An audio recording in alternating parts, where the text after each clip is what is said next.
अभी हम ज़्यादा देर वेट नहीं करेंगे, सिर्फ स्टार्ट करेंगे। ठीक है, तो अब तक के जो 10, 11 और 12 लेक्चर हुए उसमें हमने बेसिकली दो चीज़ें सीखी। एक तो सीखा हमने फ्लो चार्ट कैसे बनाना है और एल्गोरिदम किस तरीके से बनाना है। ठीक है, तो इन दोनों के लिए हमने बहुत सारे एग्जाम्पल है, उसके लिए भी प्रैक्टिस की है। आप लोगों में से कई लोगों ने अच्छा बनाया है फ्लो चार्ट, जिसने ट्राई किया है उसको पता चल गया होगा कि किस तरीके से हम फ्लो चार्ट को बनाते हैं और उसके बेसिस पर किस तरीके से हम एल्गोरिदम को बनाते हैं। ठीक है, तो ये दोनों जो पॉइंट है उसका डिस्कशन आज हम नहीं करेंगे, क्योंकि इन दोनों टॉपिक के ऊपर हमने बहुत सारा डिस्कशन ऑलरेडी कर लिया हुआ है। तो आज हम डायरेक्टली चलेंगे कि फ्लो चार्ट और एल्गोरिदम के जरिए हमने क्या सीखा। थिंकिंग लाइक कंप्यूटर, यानी कि कंप्यूटर कोई भी टास्क होगा उसको किस तरीके से प्रोसेस करेगा, उसका थिंकिंग क्या होगा, उसके बारे में हमने सीखा किसके जरिए, फ्लो चार्ट और एल्गोरिदम के जरिए। तो अब आपको पता चल गया कि अगर आपको कोई भी टास्क है उसको असाइन करना है, किसको असाइन करना है, कंप्यूटर को, तो आपको पता चल गया कि कंप्यूटर कोई भी टास्क है वो किस तरीके से एग्जीक्यूट करेगा। तो फ्लो चार्ट के जरिए हमने जाना कि कोई भी टास्क होगा उसको हम क्या करेंगे, स्टेप्स में डिवाइड कर देंगे। बाद में अगर कोई भी रिपीटेशन की रिक्वायरमेंट होगी तो वहां पर हम क्या करेंगे, कंडीशन चेक करेंगे। तो हमने जो भी टास्क था उसको छोटे छोटे स्टेप में क्या कर दिया, यहाँ पर डिवाइड कर दिया और सबको कंबाइन करके 1 बाय 1 फॉलो करके हमने जो भी हमारा टास्क था उसका हमने क्या निकाला, यहाँ पर सोल्यूशन निकाला। ठीक है, तो जिस तरीके से हमने फ्लो चार्ट के जरिए सोल्यूशन निकाला है, तो डायरेक्टली फ्लो चार्ट हम कंप्यूटर के अंदर एग्जीक्यूट नहीं कर सकते। ठीक है, डायरेक्टली फ्लो चार्ट हम कंप्यूटर के अंदर एग्जीक्यूट नहीं कर सकते। तो उसके लिए हमें क्या करना होगा, जो भी टास्क है आपका उसको क्या करना होगा, प्रोग्रामिंग लैंग्वेज में लिखना होगा। किसमें लिखेंगे, कोई भी प्रोग्रामिंग लैंग्वेज में लिखेंगे, लेकिन पर्टिकुलरली हमारे सब्जेक्ट में, हमारे सिलेबस में हम कौन सी प्रोग्रामिंग लैंग्वेज का इस्तेमाल करेंगे, तो कि सी प्रोग्रामिंग लैंग्वेज का इस्तेमाल हम करेंगे पर्टिकुलरली। किसके लिए, कि हमें कोई भी टास्क कंप्यूटर को देना है और कंप्यूटर को बोलना है कि आपको मेरे लिए ये टास्क परफॉर्म करना है, तो कंप्यूटर डायरेक्टली ऐसे ही नहीं समझ जाएगा, तो वो टास्क आपको प्रोग्रामिंग लैंग्वेज में लिख के देना है। ठीक है, क्या करना है, आपको टास्क प्रोग्रामिंग लैंग्वेज में लिख के देना है। बाद में प्रोग्रामिंग लैंग्वेज क्या करेगा, कंप्यूटर जिस भाषा में, जिस लैंग्वेज में समझ सकता है उस लैंग्वेज में कन्वर्ट करके वो कंप्यूटर को इंस्ट्रक्शन देगा। ठीक है, तो फ्लो किस तरीके से होगा वो हम यहाँ पर बेसिकली समझ लेते हैं पहले, कि किस तरीके से आप प्रोग्राम को एग्जीक्यूट कर पाओगे। तो फॉर एग्जाम्पल यहाँ पर लेफ्ट हैंड साइड में आप खड़े हो, आपने क्या किया, यहाँ पर पहले फ्लो चार्ट ड्रॉ किया। ठीक है, क्या ड्रॉ किया आपने, फ्लो चार्ट या फिर दोनों में से कोई भी आप लिख सकते हो। ठीक है, फ्लो चार्ट और एल्गोरिदम। तो आपने यहाँ पर फ्लो चार्ट और एल्गोरिदम बनाया। अब फ्लो चार्ट और एल्गोरिदम में से आप क्या करोगे, प्रोग्रामिंग लैंग्वेज के अंदर कोड लिखोगे। ये प्रोग्रामिंग लैंग्वेज के अंदर क्या लिख दिया आपने, यहाँ पर कोड लिख दिया। ठीक है, अब प्रोग्रामिंग लैंग्वेज क्या करेगा, बेसिकली प्रोग्रामिंग लैंग्वेज है सी प्रोग्रामिंग लैंग्वेज जो है। ठीक है, सी प्रोग्रामिंग लैंग्वेज है आपका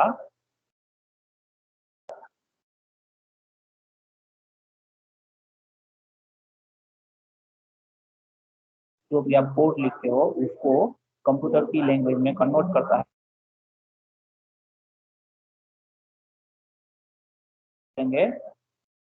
कंपाइलर। तो ये इंटरमीडिएट टास्क कर रहा है, वो कौन है, आपका कंपाइलर है। इसको क्या बोलते हैं, सी लैंग्वेज के लिए हम कंपाइलर यूज कर रहे हैं तो इसलिए सी कंपाइलर बोलेंगे। ठीक है, दूसरी किसी लैंग्वेज के लिए होगा, तो जो भी लैंग्वेज का होगा, सपोज जावा प्रोग्रामिंग लैंग्वेज के लिए आप यूज कर रहे हो, तो वहां पर क्या बोलेंगे, जावा कंपाइलर। ठीक है, तो कंपाइलर का टास्क क्या है बेसिकली, कि जो भी प्रोग्रामिंग लैंग्वेज में कोड लिखा है उसको क्या करेगा, कन्वर्ट करेगा।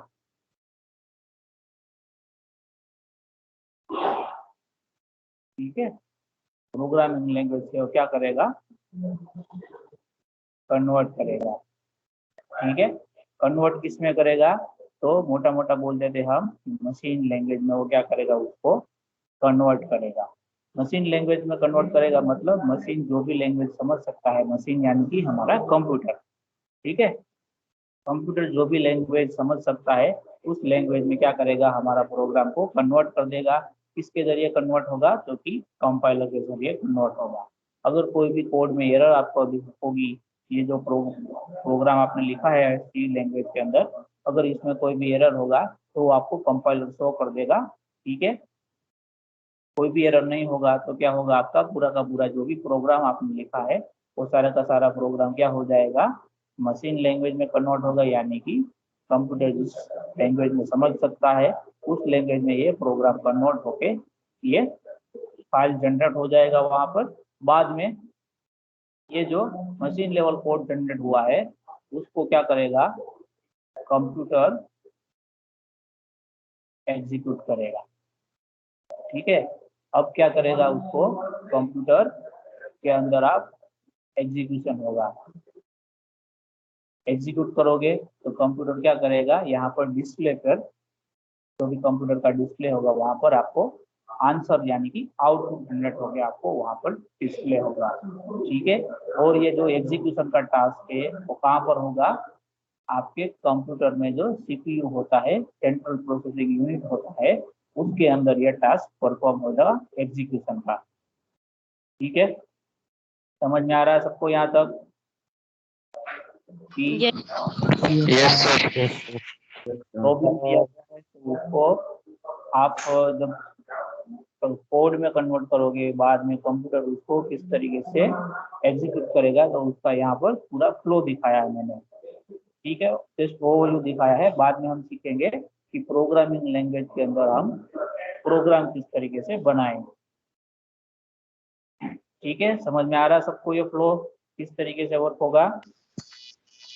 Yes sir.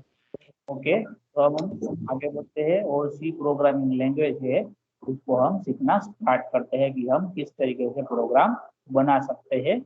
और प्रोग्राम लिखने के लिए सी प्रोग्रामिंग जो लैंग्वेज है उसके रूल कौन कौन से हैं, यहाँ पर भी रूल फॉलो करना होंगे, जैसे कि इंग्लिश लैंग्वेज है, हिंदी लैंग्वेज है, फिर गुजराती लैंग्वेज है, जैसे कोई भी लैंग्वेज होगी उसमें कुछ रूल्स हो गए कि आपको इस तरीके से सेंटेंस लिखना है। मतलब आपको पास्ट में लिखना है तो इंग्लिश में आप क्या लिखोगे, पास्ट टेंस का यूज करोगे, वैसे ही फ्यूचर टेंस का यूज करोगे, वगैरह वगैरह। तो ये वन टाइप ऑफ क्या हो गए, इंग्लिश लैंग्वेज के रूल्स हो गए। तो इसी तरह सी प्रोग्रामिंग लैंग्वेज में जो कोड लिखना है उसका भी कुछ रूल्स है। तो अगर आप ये रूल्स सीख जाओगे तो आप क्या कर पाओगे, कोई भी कोड लिख पाओगे, और कोई भी कोड लिख पाओगे तो आप क्या कर पाओगे, आप अपने कंप्यूटर को कोई भी टास्क असाइन कर सकते हो और आपका कंप्यूटर आपके लिए वो टास्क परफॉर्म करके आपको देगा। ठीक है, तो अभी स्क्रीन दिख रहा है सबको, बेसिक ऑफ सी वाला। Yes sir. ओके, तो आज का जो ये प्रेजेंटेशन है उसका ऑब्जेक्टिव क्या है, हमारे पास तीन मेजरली ऑब्जेक्टिव है ये जो प्रेजेंटेशन आज का जो सेशन है उसमें। तो फर्स्ट वाला कौन सा है कि पहले हम क्या करेंगे, सी प्रोग्रामिंग लैंग्वेज है उसका हिस्ट्री जानेंगे। ठीक है, क्योंकि जब इनिशियली जब आपका प्रोग्रामिंग लैंग्वेज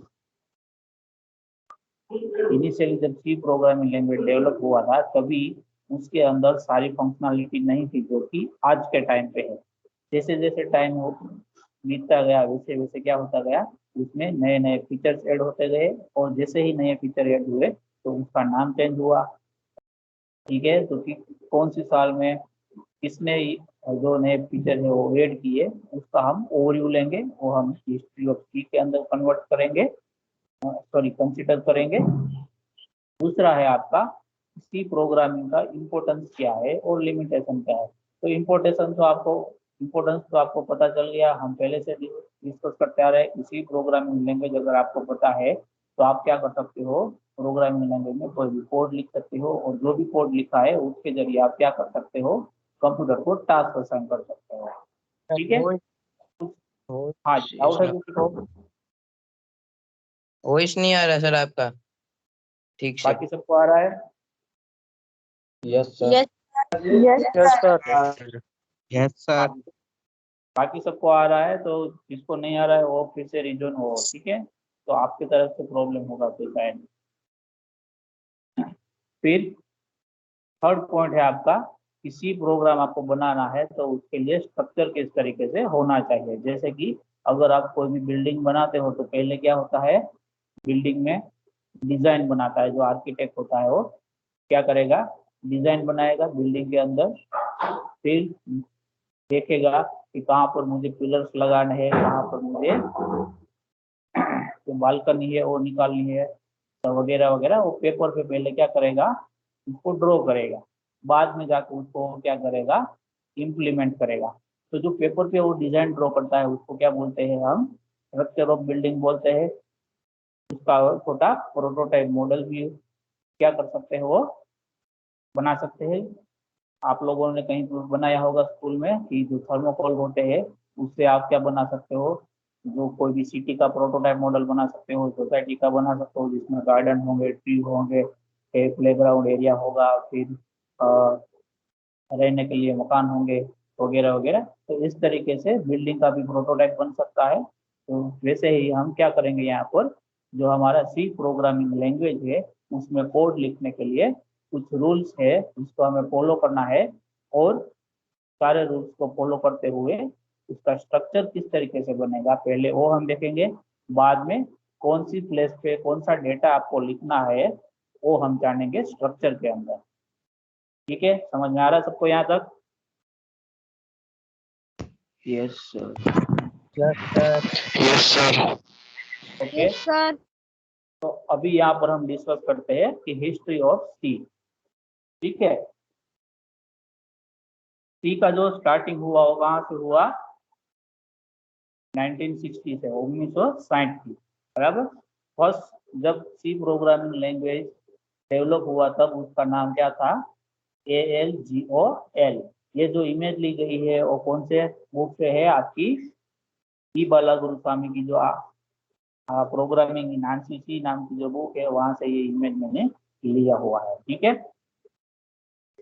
इनिशियली जब सी प्रोग्रामिंग को डेवलप किया गया तब उसका नाम क्या था, ALGOL, और उसको डेवलप किसने किया था कि इंटरनेशनल ग्रुप ने डेवलप किया था। तो एक क्या था, डेवलपर का ग्रुप था पूरा, उसने ये डेवलप किया था, कोई भी पर्टिकुलर पर्सन ने डेवलप नहीं किया था, बहुत सारे लोगों ने मिलकर एक ग्रुप बनाया था, और उस ग्रुप ने ये प्रोग्रामिंग लैंग्वेज को क्या किया था, डेवलप किया था कभी 1960 में। फिर 7 साल के बाद 1967 में सेम जो ALGOL था उसमें कुछ मॉडिफिकेशन किया, और उसके बाद उसका नाम क्या हो गया, BCPL हो गया। और उसको मॉडिफाई किसने किया, तो कि मार्टिन रिचर्ड्स नाम का जो भी एक पर्सन था उसने मॉडिफाई किया, और उसको नया नाम दिया, कौन सा दिया, तो कि BCPL। ये सिर्फ आपकी जानकारी के लिए है, ठीक है, कि किस तरीके से सी प्रोग्रामिंग लैंग्वेज का इवोल्यूशन हुआ है टाइम टू टाइम। इसके ये आपको प्रोग्राम बनाने में कहीं पर भी हेल्पफुल नहीं होगा, लेकिन जस्ट आपको पता होना चाहिए कि सी प्रोग्रामिंग लैंग्वेज का इवोल्यूशन किस तरीके से हुआ। तो उसके लिए जानकारी के लिए ये हिस्ट्री हम यहाँ पर देख लेते हैं थोड़ी देर में। ठीक है, फिर 1970 में फिर से जो BCPL था उसमें चेंज किया गया, और सिर्फ उसका नाम क्या रखा गया, बी रखा गया।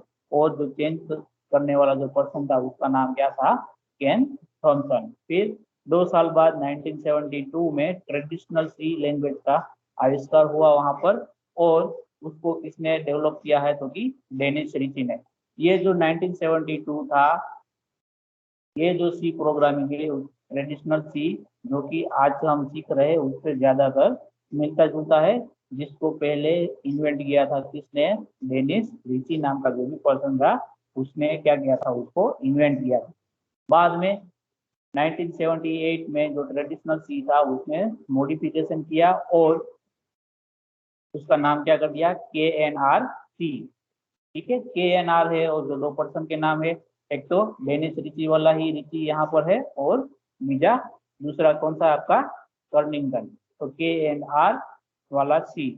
उसके बाद 1989 जो आंसी सी है जो कि हमारे सिलेबस के अंदर है, इसको हम पढ़ेंगे। कौन सा है, तो कि हमारे पास आंसी सी है। उसको किसने डेवलप किया, तो कि आंसी कमिटी ने। तो आंसी का फुल फॉर्म क्या है, तो यहाँ पर मैंने राइट एंड तो लेफ्ट हैंड साइड पर लिखा है कि अमेरिकन नेशनल स्टैंडर्ड इंस्टीट्यूट।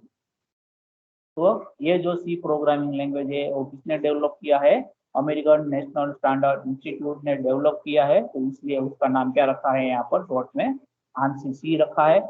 ठीक है, उसके बाद 1990 में क्या हुआ, आंसी सी या फिर ISO सी, आंसी सी ने जो भी सी प्रोग्रामिंग लैंग्वेज बनाया था उसमें ISO कमिटी में थोड़ा सा चेंज करके उसका नाम क्या कर दिया, फिर से चेंज कर दिया। तो इसको आंसी सी भी बोलते हैं कई लोग ISO सी बोलते हैं।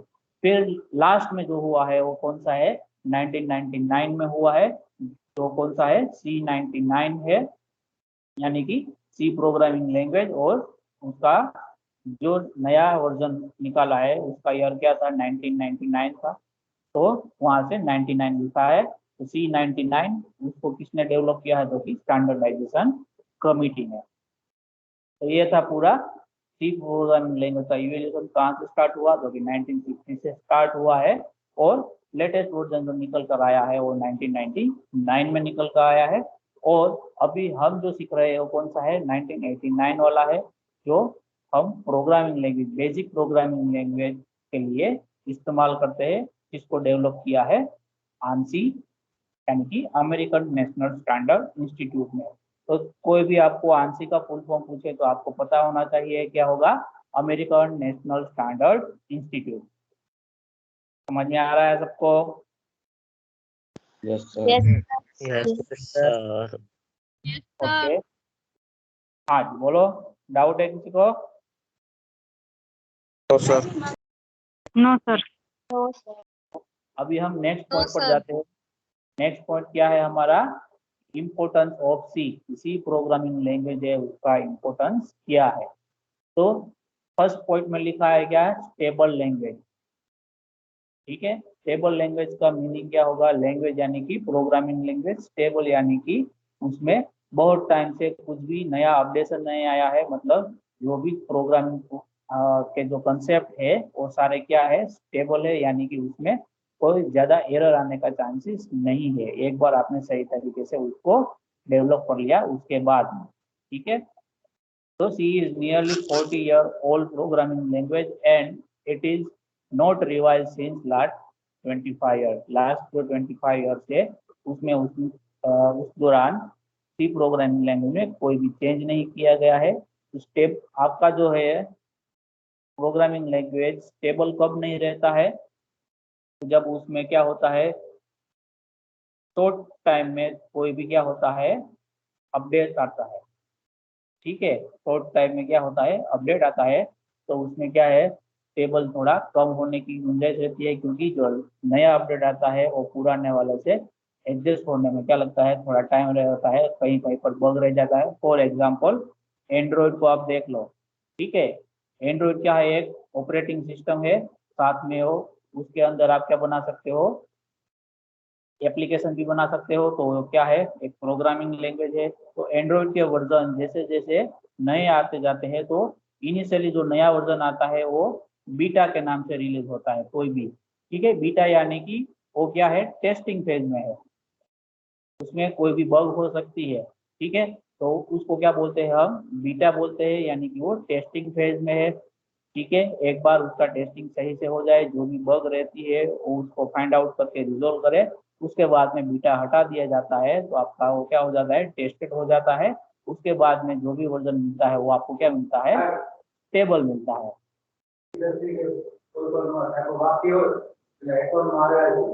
तो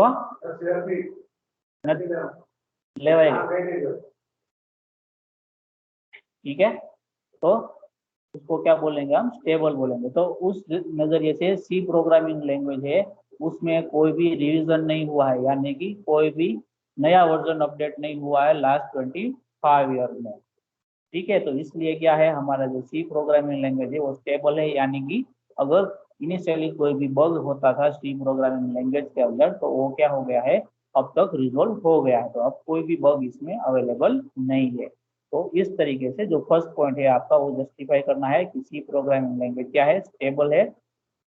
दूसरा है आपका रोबस्ट लैंग्वेज है। तो उसमें क्या लिखा हुआ है, C is a robust language whose rich set of built-in function and operator can be used to write any complex program। C programming language क्या है, रोबस्ट है। क्यों है, क्योंकि सी प्रोग्रामिंग लैंग्वेज के अंदर वो खुद के अंदर क्या है, बिल्ट इन फंक्शन है, यानी कि ऐसी बहुत सारी फंक्शन अवेलेबल है जो कि आप डायरेक्टली क्या कर सकते हो, यूज कर सकते हो। फॉर एग्जाम्पल मैं आपको बताऊं कि जो मैथमेटिक्स होता है, मैथमेटिक्स का बहुत सारा फॉर्मूला उसके अंदर है। फॉर एग्जांपल पावर का फंक्शन अवेलेबल है, तो उसमें क्या कर सकते हो आप, एन जो भी एन वेरिएबल की जगह आप कोई भी वैल्यू ले सकते हो, और एम वेरिएबल की जगह कोई भी वैल्यू ले सकते हो। तो आपको क्या मिलेगा, एन पावर ऑफ एम, उसका आंसर मिलेगा। उसी तरह बहुत सारे फंक्शंस अवेलेबल है, रेडीली अवेलेबल है सी प्रोग्रामिंग लैंग्वेज के अंदर। ये मैंने यहाँ पर एक एग्जांपल आपको दिखाया है। जैसे जैसे आगे जाएंगे वैसे वैसे हम सारे फंक्शन को भी पढ़ेंगे। तो बहुत सारे फंक्शंस है जो आपको रेडीमेड क्या मिलते हैं, यूज करने को मिलते हैं, जिसके जरिए आप क्या कर सकते हो, अपना कोड है वो ज्यादा इफेक्टिव बना सकते हो, यानी कि कम लाइन में उसको लिख सकते हो। फिर दूसरा ऑपरेटर्स, ठीक है। तो सी प्रोग्रामिंग लैंग्वेज में बहुत सारे ऑपरेटर्स है। कौन कौन से, तो एरिथमेटिक ऑपरेटर्स है, फिर लॉजिकल ऑपरेटर्स है, फिर आपके रिलेशनल ऑपरेटर्स है। वैसे बहुत सारे ऑपरेटर्स है, इसकी मदद से आप क्या कर सकते हो, अपने जो कोड है उसको कम लाइन में लिख सकते हो। और जो भी कोड आप लिखोगे, फंक्शंस का आप इस्तेमाल करोगे, तो उसके जरिए आप क्या कर सकते हो, अगर आपके पास कोई भी कॉम्प्लेक्स यानी कि बड़ा प्रॉब्लम होगा, तो उसको भी आप क्या कर सकते हो, इजीली रिजोल्व कर सकते हो। इसलिए सी प्रोग्रामिंग लैंग्वेज क्या है, आपका रोबस्ट प्रोग्रामिंग लैंग्वेज है। ठीक है, समझ में आ रहा है सबको यहाँ तक? Yes, sir. Yes, sir. Yes, sir. Third one है आपका हाईली पोर्टेबल, ठीक है। थर्ड वन क्या है आपका, हाईली पोर्टेबल। तो हाईली पोर्टेबल का मीनिंग क्या होगा कि it means that C programs written for one computer can be run on another computer with little or no modification, ठीक है, with little or no modification. यानी कि अगर मैं अपने सिस्टम में यानी कि अपने कंप्यूटर में जो प्रोग्राम मैं बनाता हूँ, वो प्रोग्राम को कॉपी करके मैंने आपको पेन ड्राइव में दिया, आपने उस पेन ड्राइव में से प्रोग्राम को कॉपी करके अपने कंप्यूटर में सेव कर लिया। बाद में आप क्या करते हो, आपके कंप्यूटर में सेम प्रोग्राम को रन करते हो, तो आपका प्रोग्राम क्या हो जाएगा, वहां पर रन हो जाएगा, ठीक है। तो उसमें क्या करना होगा, आइदर छोटा सा मॉडिफिकेशन करना होगा या फिर कुछ भी मॉडिफिकेशन करने की रिक्वायरमेंट नहीं होगी। ये जो मॉडिफिकेशन की बात की है वो किसके बेसिस पर बात की है, क्योंकि तो ऑपरेटिंग सिस्टम के बेसिस पर ये बात चल रही है यहाँ पर, ठीक है। ऑपरेटिंग सिस्टम के बेसिस पर ये क्या हो रहा है, बात हो रहा है। फॉर एग्जाम्पल मैंने जो प्रोग्राम बनाया है वो उसका ऑपरेटिंग सिस्टम क्या है, लिनक्स ऑपरेटिंग सिस्टम के अंदर मैंने अपना प्रोग्राम बनाया है। बाद में मैं आपको कॉपी करके देता हूँ और आप क्या कर रहे हो, अपना प्रोग्राम विंडोज ऑपरेटिंग सिस्टम के ऊपर रन कर रहे हो, तो क्या होगा, थोड़ा सा चेंजेस होगा, क्योंकि विंडोज ऑपरेटिंग सिस्टम का जो कंपाइलर होगा वो अलग होगा, लिनक्स ऑपरेटिंग सिस्टम का कंपाइलर अलग होगा, ठीक है। तो दोनों कंपाइलर चेंज हो जाएंगे। तो जैसे ही कंपाइलर चेंज होगा तो क्या होगा, स्लाइटली वेरिएशन आएगा। किसमें वेरिएशन आएगा कि आप सिंटेक्स यानी कि कोड का जो स्टेटमेंट किस तरीके से लिखते हो उसमें क्या होगा, स्लाइटली वेरिएशन आएगा, ज्यादा नहीं आएगा। वो भी कब आएगा कि आप बहुत डीप लेवल में आपने प्रोग्रामिंग किया है तभी। इनिशियली जब हम सीखते हैं तभी हमें ज्यादा चेंजेस वहां पर करने की रिक्वायरमेंट नहीं होती है। इसलिए यहाँ पर स्टेटमेंट में लिखा है, क्या लिखा है, लिटल और नो मॉडिफिकेशन, यानी कि आपको स्लाइटली मॉडिफिकेशन करना होगा या फिर बिना मॉडिफिकेशन के भी आपका प्रोग्राम अगर लिनक्स में इंप्लीमेंट किया है तो आप विंडोज में उसको चला सकते हो। तो इसलिए यहाँ पर क्या लिखा हुआ है, हाईली पोर्टेबल लिखा है। वर्ड आपको ध्यान से लिखना है, हाईली पोर्टेबल। अगर मुझे कभी भी मॉडिफिकेशन की रिक्वायरमेंट नहीं होगी, अगर ऐसा मैं बोल सकता कि मैंने एक बार प्रोग्राम बना दिया तो वो प्रोग्राम आप कहीं पर भी रन कर सकते हो, कोई भी ऑपरेटिंग सिस्टम के अंदर रन कर सकते हो, तो मैं यहाँ हाईली की जगह क्या लिखता, प्योर पोर्टेबल लिखता है। ठीक है, हाईली का मतलब क्या है कि ज्यादातर केस में आपको मॉडिफिकेशन की रिक्वायरमेंट नहीं होगी। समझ में आ रहा है सबको? Yes sir. Yes okay, next point है आपका कौन सा है कि efficient and fast.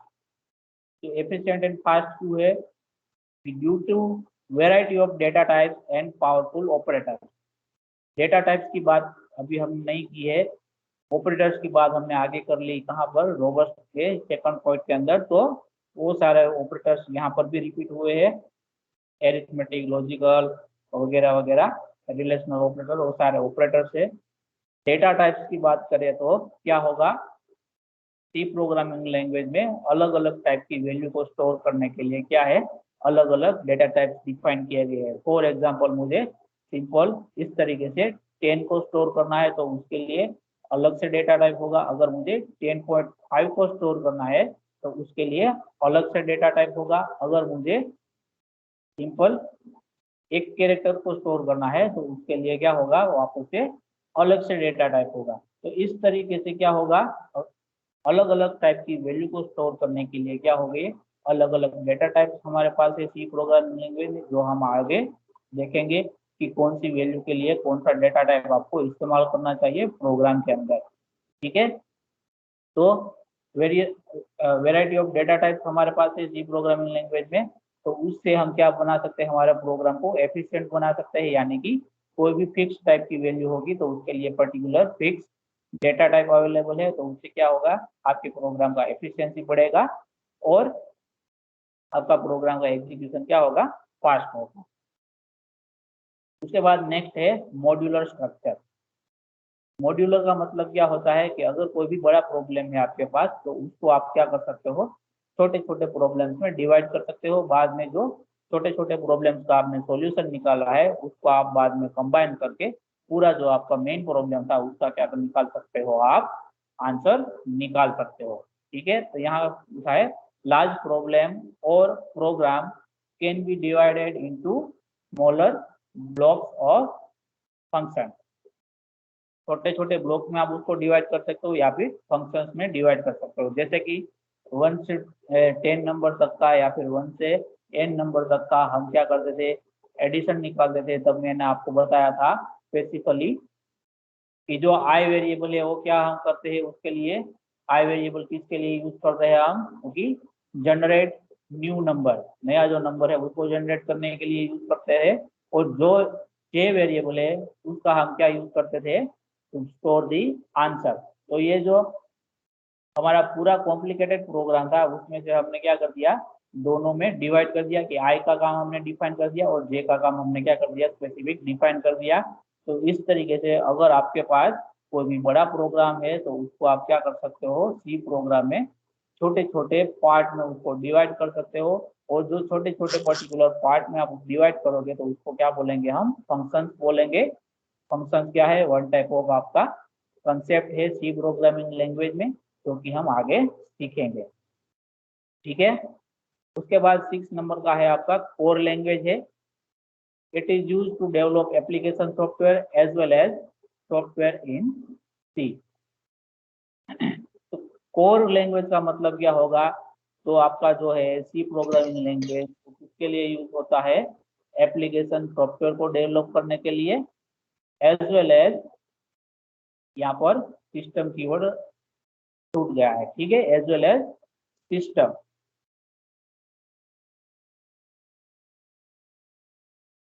System software. ठीक है, application software as well as system software. तो सिस्टम सॉफ्टवेयर कौन कौन से हो गए, कोई बता सकता है?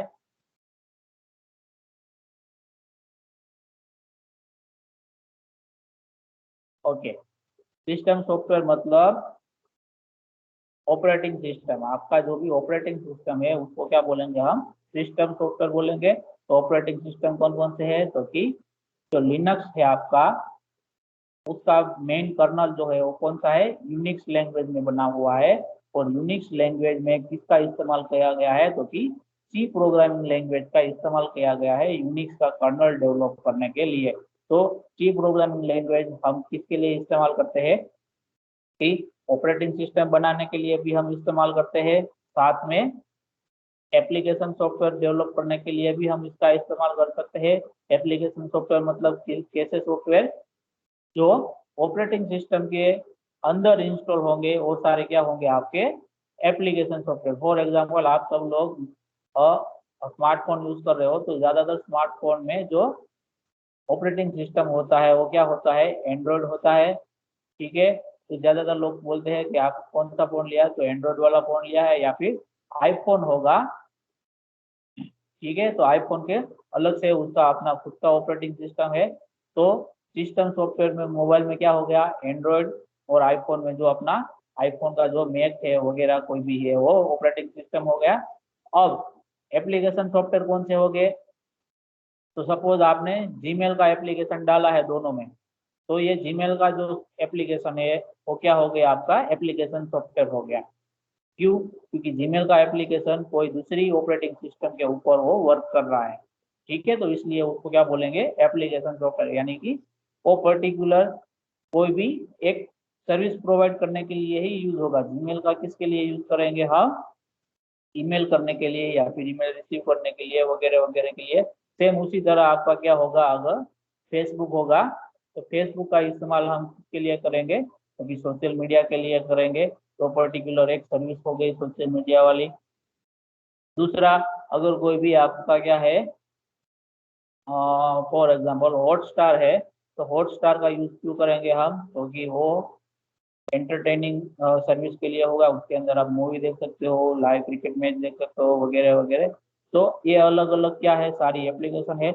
हर एक एप्लीकेशन को भी एक पर्टिकुलर सर्विस आपको प्रोवाइड करके देती है। तो वो सारे जो सॉफ्टवेयर होंगे उसको क्या बोलेंगे, हम एप्लीकेशन सॉफ्टवेयर बोलेंगे। और ये जो सारी एप्लीकेशन है और जिस भी ऑपरेटिंग सिस्टम के ऊपर रन होती है उसको हम क्या बोलेंगे, सिस्टम सॉफ्टवेयर बोलेंगे। तो सी प्रोग्रामिंग लैंग्वेज की मदद से आप दोनों टाइप के सॉफ्टवेयर बना सकते हो, एप्लीकेशन सॉफ्टवेयर भी बना सकते हो जो कि दूसरी ऑपरेटिंग सिस्टम के ऊपर वर्क करेगा, वो वाला भी बना सकते हो, या फिर ऑपरेटिंग सिस्टम भी यानी कि सिस्टम सॉफ्टवेयर भी आप बना सकते हो। इसलिए इसको क्या बोला है, कोर लैंग्वेज बोला है। समझ में आ रहा है सबको? Yes sir. Yes, sir. Okay, next है हमारा कि ओनली 32 कीवर्ड यहाँ पर लिखा है, ओनली 32 कीवर्ड, यानी कि सी प्रोग्रामिंग लैंग्वेज में ऐसे 32 कीवर्ड है जो कि सी प्रोग्रामिंग लैंग्वेज के क्या रखा गया है, रिजर्व रखे गए हैं। ठीक है, रिजर्व मतलब ये जो 32 कीवर्ड का लिस्ट है उसमें से कोई भी कीवर्ड आप अपने लिए यूज नहीं कर सकते हो। अपने लिए मतलब उसको आप वेरिएबल के तौर पे यूज नहीं कर सकते हो। जो 32 कीवर्ड का लिस्ट है उनमें से कोई भी कीवर्ड आप वेरिएबल के तौर पे यूज नहीं कर सकते हो। ठीक है, तो सिर्फ 32 ही है, इसलिए आप क्या होगा, एज ए प्रोग्रामर आपको 32 कीवर्ड रिमेम्बर करना क्या होगा, याद रखना इजी होगा। तो ये आपका 7th पॉइंट हो गया। ठीक है, एग्जाम में पूछ सकते हैं कभी कभी कि 32 कीवर्ड है आपके, तो कौन कौन से है। ठीक है, या फिर इंटरव्यू में पूछ सकते हैं आपको किसी प्रोग्रामिंग लैंग्वेज में कितने कीवर्ड है जिसका हम वेरिएबल के तौर पे यूज नहीं कर सकते, तो आपको बताना है 32। ठीक है, समझ में आ रहा है सबको यहाँ तक? Yes, sir. Yes sir. Next हम देखेंगे कि लिमिटेशन कौन कौन सी है सी प्रोग्रामिंग लैंग्वेज की। तो ये जो लिमिटेशंस है, ठीक है, तो वो किसके बेसिस पर है कि इन फ्यूचर में जो आप प्रोग्रामिंग लैंग्वेज सीखोगे, ठीक है, उसके कंपैरिजन में यहाँ पर ये सारी क्या लिखी हुई है, लिमिटेशंस लिखी हुई है। तो आपको इसमें से ज़्यादा तो ऐसा हो सकता है कि तो ये क्या कहना चाहता है पर्टिकुलर स्टेटमेंट वो पता ना चले, तो उसमें आपको कोई परेशान होने की जरूरत नहीं है। जैसे जैसे आप आगे जाओगे दूसरी प्रोग्रामिंग लैंग्वेज सीखोगे और बाद में उसको आप क्या करोगे, सी प्रोग्रामिंग लैंग्वेज के साथ कंपेयर करोगे, तब आपको ये लिमिटेशन क्या आएगा, समझ में आ जाएगा। ठीक है, फर्स्ट लिमिटेशन क्या है कि कंसेप्ट ऑफ नेम स्पेस नहीं है। तो नेम स्पेस क्या है, तो आप जब डॉट नेट सीखोगे तब आपको पता चलेगा कि नेम स्पेस क्या है, उसमें क्या क्या होता है। और सी प्रोग्रामिंग लैंग्वेज में अगर ये नहीं है तो हमें क्या ड्रॉबैक मिलता है। ठीक है, फिर concept of constructor and destructor. तो कंस्ट्रक्टर एंड डिस्ट्रक्टर जब हम नेक्स्ट सेमेस्टर में C plus plus programming language सीखेंगे तभी हमें मिलेगा कि कंस्ट्रक्टर और डिस्ट्रक्टर का फायदा क्या होता है। ठीक है, तो वो भी सी प्रोग्रामिंग लैंग्वेज के अंदर अवेलेबल नहीं है। फिर ऑब्जेक्ट ओरिएंटेड कंसेप्ट। तो ऑब्जेक्ट ओरिएंटेड कंसेप्ट भी कहाँ पर हम सीखेंगे, तो जब हम C plus plus programming language सीखेंगे तब हम सीखेंगे कि हमें, तो सी प्रोग्रामिंग लैंग्वेज के अंदर ऑब्जेक्ट ओरिएंटेड का सपोर्ट नहीं था। अगर होता तो हम क्या क्या चीजें कर पाते और किस तरीके से हमें डिफरेंस मिलता। और लास्ट में है कि केस सेंसिटिव है, जो कि ये मैंने आपको बताया था कि अगर आपने वेरिएबल का नाम स्मॉल जे में डिक्लेयर किया है तो आप बाद में कैपिटल जे करके उसका इस्तेमाल नहीं कर सकते हो, क्योंकि सी प्रोग्रामिंग लैंग्वेज हमारी क्या है, यहाँ पर केस सेंसिटिव है। ठीक है, और दूसरी एक चीज और बता देता हूँ मैं आपको कि सी प्रोग्रामिंग लैंग्वेज जो हमारी है उसका जो अप्रोच है वो कौन सा रहता है कि टॉप टू बॉटम।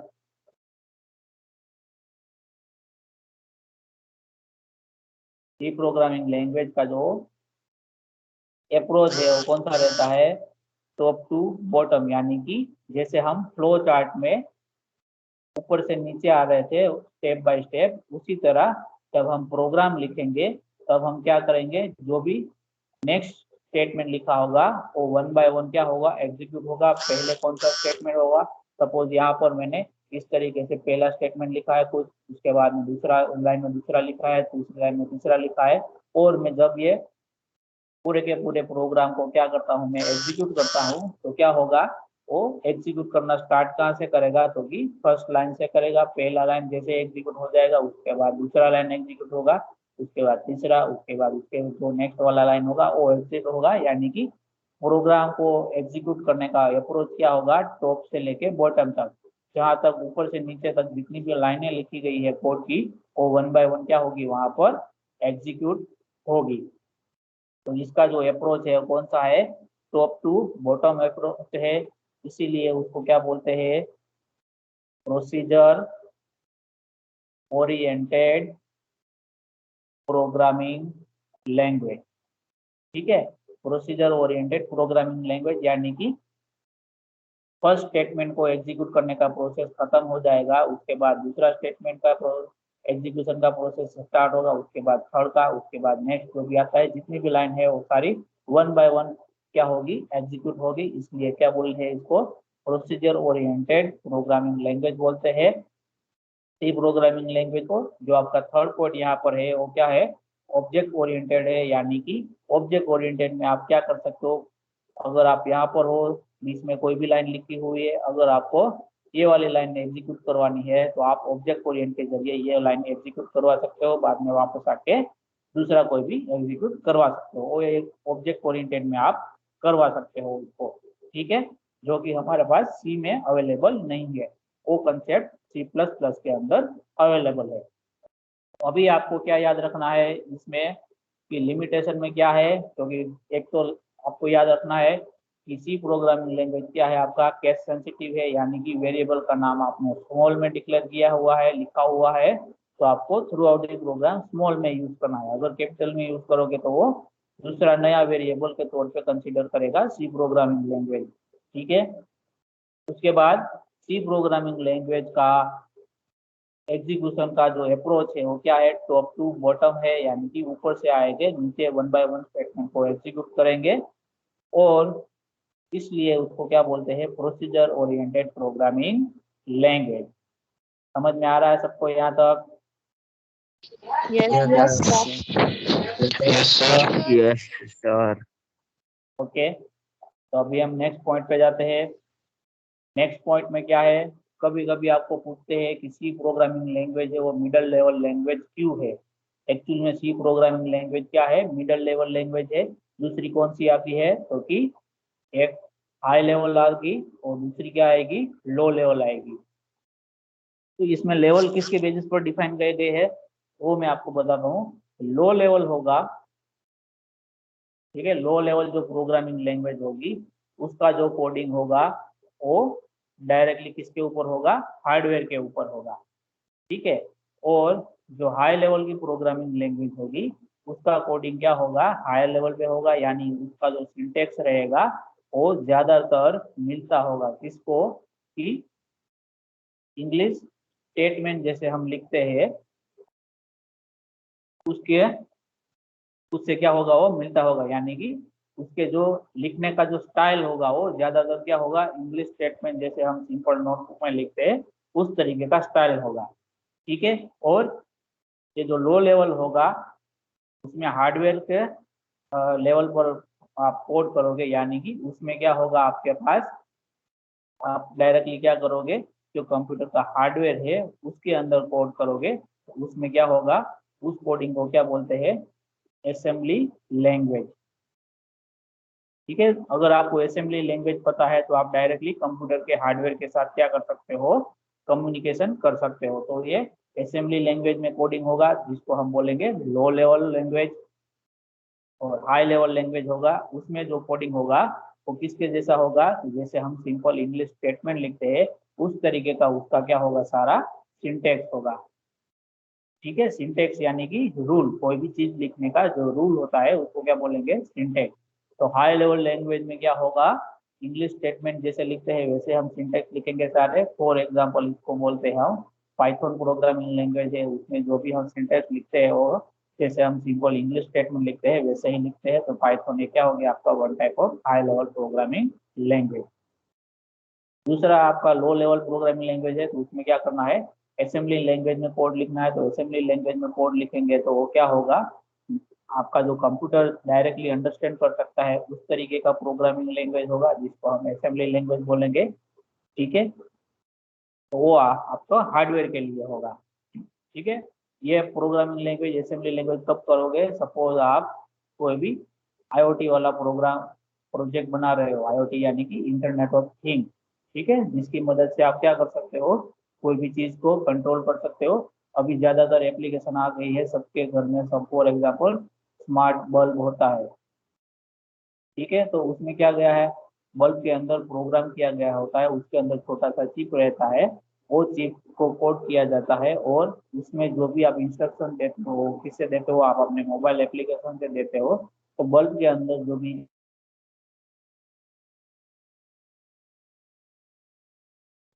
और उसके अकॉर्डिंग वो आवाज अपना नहीं लाइट आ का रही कलर क्या करता है, चेंज करता है, सर, आपकी आवाज ठीक नहीं है। आ रही। सबको नहीं आ रहा है, नहीं सर, आ रही है। Yes, sir. बीच में कट आ रही है। हो रहा है। अभी ठीक है।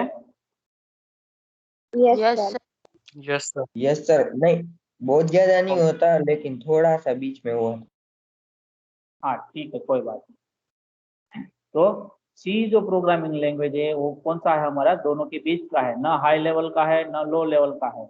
यानी कि सी प्रोग्रामिंग लैंग्वेज में क्या करेंगे हम, मिडिल लेवल का लैंग्वेज है। वो किस तरीके से मिडिल लैंग्वेज का है, कि सी प्रोग्रामिंग लैंग्वेज में कुछ ऐसे फीचर है जिसकी मदद से हम क्या कर सकते हैं, लो लेवल लैंग्वेज का कोडिंग कर सकते हैं, यानी कि उसके जैसा हम यहाँ पर कंसेप्ट है वो अचीव कर सकते हैं। और हाई लेवल यानी कि जो हम सिंटेक्स लिखते हैं बहुत सारे, वो क्या है, जो कि हाई लेवल लैंग्वेज में यूज होता है वैसा है। तो सी प्रोग्रामिंग लैंग्वेज क्या है, दोनों के फीचर्स, यानी कि लो लेवल प्रोग्रामिंग लैंग्वेज के फीचर और हाई लेवल प्रोग्रामिंग लैंग्वेज के फीचर, दोनों में से थोड़े थोड़े फीचर सी लैंग्वेज में आपके पास अवेलेबल है। इसलिए सी प्रोग्रामिंग लैंग्वेज को क्या बोला गया है, यहाँ पर मिडिल लेवल लैंग्वेज बोला गया है, ठीक है। तो ये स्टेटमेंट हम पढ़ लेते हैं, वो क्या कहना चाहते हैं, because it has or supports the feature of both higher level language and lower level language, यानी कि सी प्रोग्राम के अंदर ऐसे दोनों टाइप के फीचर है जो सपोर्ट करते हैं। हायर लेवल लैंग्वेज के भी सपोर्ट है और लोअर लेवल लैंग्वेज का भी फीचर सी प्रोग्रामिंग लैंग्वेज के अंदर अवेलेबल है। तो कौन कौन से है वो हम बात अभी हम देखेंगे। तो ये फीचर है, उसके लिए क्या करेंगे तो कि ये फीचर की मदद से क्या कर सकते हो आप, it binds the gap between lower level and higher level language. क्या करेगा, सी प्रोग्रामिंग लैंग्वेज के जरिए आप जो लोअर लेवल लैंग्वेज है और हायर लेवल लैंग्वेज है दोनों के बीच का गैप को आप क्या कर सकते हो, कम कर सकते हो। फिर हायर लेवल लैंग्वेज के फीचर कौन कौन से है तो कि मॉड्यूलरिटी और रीयूजेबिलिटी। मॉड्यूलरिटी मैंने अभी आपको बताया कि आपके पास कोई भी बड़ा प्रॉब्लम है, ठीक है, तो उसको आप क्या कर सकते हो, कोई भी पर्टिकुलर पार्ट में डिवाइड करके इंडिविजुअल जो भी प्रॉब्लम है उसको आप सोल्व कर सकते हो। बाद में सारे छोटे छोटे प्रॉब्लम्स आप वो एक बार सोल्व कर लोगे तो सबको कंबाइन करके आप फिर से जो आपका मेन एक्चुअल प्रॉब्लम है उसका सॉल्यूशन आप निकाल सकते हो। तो उसको क्या बोलेंगे हम, मॉड्यूलरिटी। मॉड्यूलरिटी मतलब ये जो छोटे छोटे छोटे छोटे हम क्या करते हैं यहाँ पर प्रॉब्लम्स को डिवाइड कर रहे हैं उसको क्या बोलेंगे, वन मॉड्यूल बोलेंगे, ठीक है, इसलिए उसको क्या बोला है, मॉड्यूलरिटी। हम नंबर ऑफ मॉड्यूल्स में उसको क्या कर देंगे, डिवाइड कर देंगे।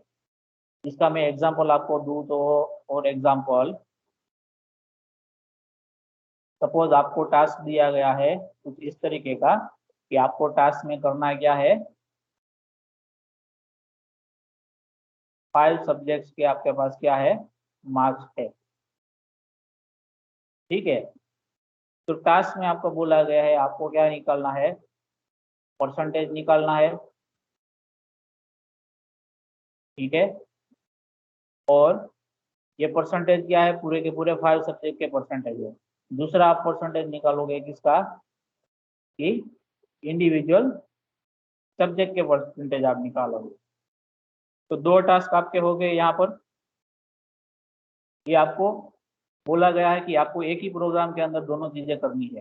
तो टास्क आपके पास 2 अलग अलग है, तो आप क्या कर सकते हो, पहले सिंपल पांचों के पांचों सब्जेक्ट के जो है उसका आप परसेंटेज निकालो, या फिर पहले क्या करो, इंडिविजुअल सब्जेक्ट के आप परसेंटेज निकालो, बाद में जो भी इंडिविजुअल सब्जेक्ट के परसेंटेज आते हैं उसका आप क्या कर सकते हो, एवरेज ले सकते हो। और एवरेज लोगे तो आपको क्या मिलेगा, पांचों के पांचों सब्जेक्ट का कंबाइन आपको परसेंटेज मिल जाएगा। तो आपने यहाँ पर क्या किया, आपका जो एक्चुअल टास्क था उसको आपने 2 अलग अलग छोटे छोटे प्रॉब्लम्स में डिवाइड कर लिया। पहला प्रॉब्लम क्या है आपका, कि इंडिविजुअल सब्जेक्ट का आपने परसेंटेज फाइंड किया, उसके ऊपर से आपने क्या फाइंड किया, टोटल जो 5 सब्जेक्ट का एवरेज है उसका परसेंटेज फाइंड किया। बाद में आपको क्या कर दिया, एक ही प्रोग्राम के अंदर कंबाइन करके दोनों का जो है वैल्यू आंसर है आपने आउटपुट में डिस्प्ले करवा दिया। तो आपने यहाँ पर क्या किया, तो एक मेन प्रॉब्लम था उसके अंदर 2 सब प्रॉब्लम थे, उसको आपने आइडेंटिफाई किया, दोनों को इंडिविजुअली सोल्व किया, बाद में दोनों को एक प्रोग्राम के अंदर कंबाइन करके आपने उसको एग्जीक्यूट किया। तो इसको क्या बोलेंगे हम, मॉड्यूलरिटी। यहाँ पर हमने 2 मॉड्यूल में क्या कर दिया, हमारे प्रॉब्लम को डिवाइड कर दिया। समझ में आ रहा है सबको? Yes sir. ओके।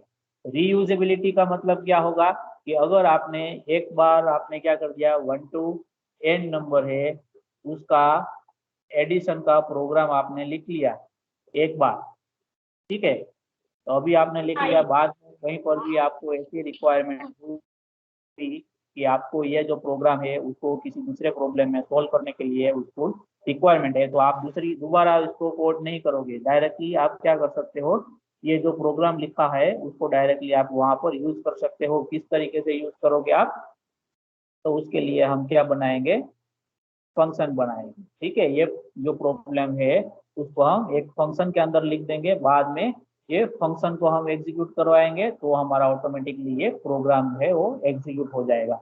तो जब हम फंक्शन का कंसेप्ट सीखेंगे तब हम देखेंगे कि एक बार आप फंक्शन लिख देते हो तो उसको आप रिपीटेडली किस तरीके से यूज कर सकते हो, ठीक है। तो रीयूजेबिलिटी भी आपको मिलती है। ये दोनों फंक्शनलिटी किसकी है, तो कि हायर लेवल लैंग्वेज है उसकी ये दोनों फंक्शनलिटी है। अब लोअर लेवल लैंग्वेज का फीचर कौन सा है, तो कि पॉइंटर है। लोअर लेवल लैंग्वेज का फीचर कौन सा है? पॉइंटर है। ये एक कंसेप्ट है पॉइंटर का कि पॉइंटर के जरिए आप क्या कर सकते हो, आपने मेमोरी के अंदर जो भी डेटा स्टोर किया है वो डायरेक्टली आप किससे एक्सेस कर सकते हो? पॉइंटर के जरिए मेमोरी एड्रेस को आप एक्सेस कर सकते हो। ठीक है, पॉइंटर के जरिए आप क्या कर सकते हो? मेमोरी एड्रेस को आप एक्सेस कर सकते हो, यानी कि आप ये चीज बता सकते हो कि कोई भी वैल्यू आपने स्टोर की हुई है तो मेमोरी में वो कौन से एड्रेस पर स्टोर की गई हुई है। अगर आप सिंपल इस तरीके से ए वेरिएबल के अंदर 100 वैल्यू डालते हो तो आपको 100 वैल्यू कौन से एड्रेस पर स्टोर हुई है वो आपको पता नहीं चलेगा। अगर आप सिंपल ए वेरिएबल यूज करोगे तो ए वेरिएबल के अंदर कितनी वैल्यू है वो आपको डायरेक्टली मिल जाएगी। कितनी है? तो कि 100। लेकिन ये 100 मेमोरी के अंदर, कंप्यूटर के अंदर कौन सी जगह पर स्टोर किया गया है, कौन सी एड्रेस पर स्टोर किया गया है, वो आपको पता नहीं चलेगा। उसको आपको एक्सेस करना है तो उसके लिए आपको क्या यूज करना है? पॉइंटर का जो कंसेप्ट है उसको हम यूज करेंगे, जिसकी जरिए हम क्या करेंगे? कंप्यूटर में मेमोरी के अंदर का कोई भी एड्रेस को हम डायरेक्टली क्या कर सकते हैं? यहाँ से एक्सेस कर सकते हैं। समझ में आ रहा है सबको? Yes sir. Yes sir. Yes sir. Middle level language क्यों है? हायर लेवल लैंग्वेज के भी फीचर्स अवेलेबल है, साथ में लोअर लैंग्वेज लेवल के भी फीचर्स अवेलेबल है, इसलिए सी प्रोग्रामिंग लैंग्वेज को क्या बोला है? मिडिल लेवल लैंग्वेज बोला गया है। और हायर लेवल लैंग्वेज के कौन सा फीचर है? तो कि मॉड्यूलरिटी का फीचर है और साथ में रीयूजेबिलिटी का भी फीचर है। और लोअर लेवल लैंग्वेज का कौन सा फीचर है आपके पास? तो कि वो पॉइंटर वाला है। ठीक है, तो अगर इंटरव्यू में आप कहीं पर भी जाओ तो आपको इस तरीके का क्वेश्चन, ज्यादातर इंटरव्यू में अगर सी प्रोग्रामिंग के लिए गए हो तो आपको पूछा जाता है कि सी प्रोग्रामिंग लैंग्वेज को मिडिल लेवल लैंग्वेज क्यों बोला जाता है, तो आपको ये आंसर देना है वहां पर। समझ में आ रहा है सबको? Yes sir. ओके, तो अभी हम नेक्स्ट देखेंगे कि अगर आपको सी प्रोग्राम बनाना है तो उसका बेसिक स्ट्रक्चर क्या होना चाहिए, उसका परफॉर्मा क्या होना चाहिए, प्रोटोटाइप क्या होना चाहिए। ठीक है, तो यहाँ पर ये जो आपको स्नैपशॉट दिखाया गया है वो अगेन हमने कहाँ से लिया हुआ है?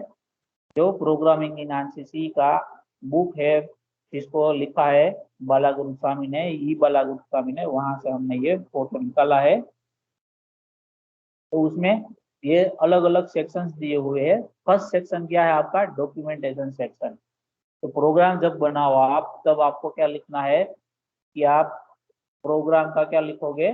डिस्क्रिप्शन लिखोगे। डिस्क्रिप्शन में क्या होगा कि आपका बेसिकली क्या होगा? प्रॉब्लम डेफिनेशन होगा। प्रॉब्लम डेफिनेशन मतलब आप ये जो प्रोग्राम बना रहे हो वो किस चीज के लिए बना रहे हो। फॉर एग्जांपल आपने 1 to n नंबर का एडिशन के लिए आप प्रोग्राम बना रहे हो, तो आपको वहां पर लिखना है कि मैं ये प्रोग्राम 1 to n नंबर का एडिशन करने के लिए बना रहा हूँ। ये कंपलसरी नहीं है। क्यों? क्योंकि इसको आपको लिखना कैसे है? इस तरीके से कमेंट करके लिखना है। ठीक है, कमेंट का मतलब क्या होगा? जैसे आप मीटिंग शेड्यूल करता हो और उसमें आप कमेंट के तौर पे लिखते हो, वो कमेंट नहीं है यहाँ पर।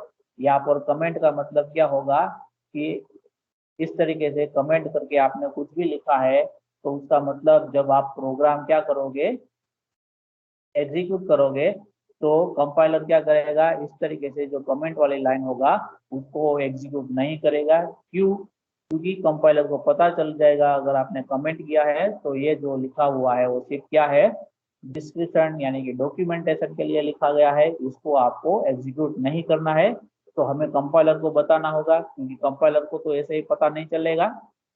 तो हमें कंपाइलर को बताना होगा कि ये जो पर्टिकुलरली यहाँ पर स्टेटमेंट मैंने लिखे हैं वो क्या है, आपको एग्जीक्यूट नहीं करना है, वो मेरे इंफॉर्मेशन के लिए है। आपकी इंफॉर्मेशन के लिए क्यों है? क्योंकि फॉर एग्जाम्पल आपने क्या किया, आज ये प्रोग्राम बना दिया 1 to n नंबर का एडिशन का आपने प्रोग्राम बना दिया और आपने यहाँ पर डॉक्यूमेंटेशन सेक्शन में कोई भी डिस्क्रिप्शन नहीं लिखा हुआ है। आप 2 महीने बाद आपके पास सेम प्रोग्राम आएगा तो आपको क्या करना होगा? डिस्क्रिप्शन नहीं होगा आपके पास यहाँ पर, तो आप क्या करोगे? पूरा कोड पहले से पढ़ोगे, बाद में आपको पता चलेगा लॉजिक, और बाद में आप समझ पाओगे कि ये प्रोग्राम किस लिए लिखा गया है। तो उससे बेटर है क्या करो, जब आप प्रोग्राम लिखो तब आप क्या कर दो, आप प्रोग्राम कौन से पर्पस के लिए, कौन से प्रॉब्लम के लिए बना रहे हो वो आप कमेंट करके लिख दो। ठीक है, तो कमेंट करना है और उसके बाद लिखना है। तो अब सी प्रोग्रामिंग लैंग्वेज में हेलो